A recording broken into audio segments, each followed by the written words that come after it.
Let us now turn to the relative merits of carbon taxes vis-à-vis cap and trade. Theoretically, Pigouvian tax and cap and trade are equivalent in the simplest of models that abstract from uncertainty. We will inspect the influence of uncertainty, sensu Weizmann's theorem, in a bit. But first, let us consider some other arguments.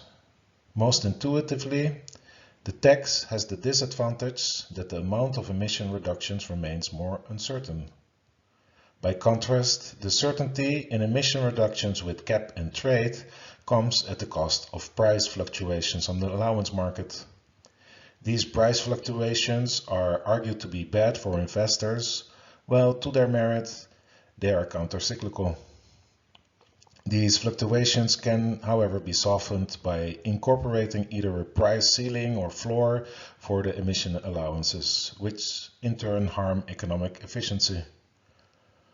Also noteworthy is that cap and trade complicates introducing additional climate policy at lower administrative levels, as it would merely displace emissions to low-cost regions under the cap, known as the waterbed effect.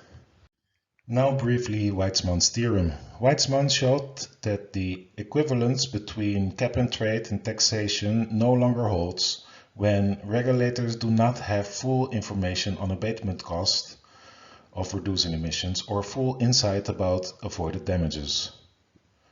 With uncertainty, the relative performance of taxes or prices and caps or quantities depends on the curvature of the cost and benefit curves of abatement. The figure taken from toll shows that with equally sloped marginal abatement cost and marginal damage, the welfare loss of overregulation with the price based on higher assumed marginal abatement cost equals the welfare loss of underregulation from too liberal a cap would the marginal abatement cost turn out to be lower than expected. In case this went too fast, I will include a step-by-step explanation from a previous year at the end of the playlist, together with the more extensive explanation of the declining discount rate. Weizmann theorem illustrates that the expected welfare losses of over or under-regulation start to look different when we change the slope of the marginal benefits relative to the slope of marginal cost. Toll argues that this figure seems more representative for carbon dioxide. Climate change is driven by the stock of emissions. That implies that the marginal impacts of climate change do not change much if emissions are reduced or increased by a little. The regulator should therefore levy a carbon tax rather than create a market for emission permits.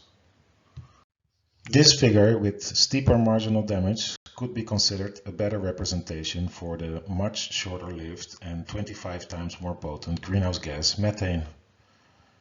Therefore, based on Weizmann theorem, the regulator would arguably better control methane with emission permits as compared with the tax.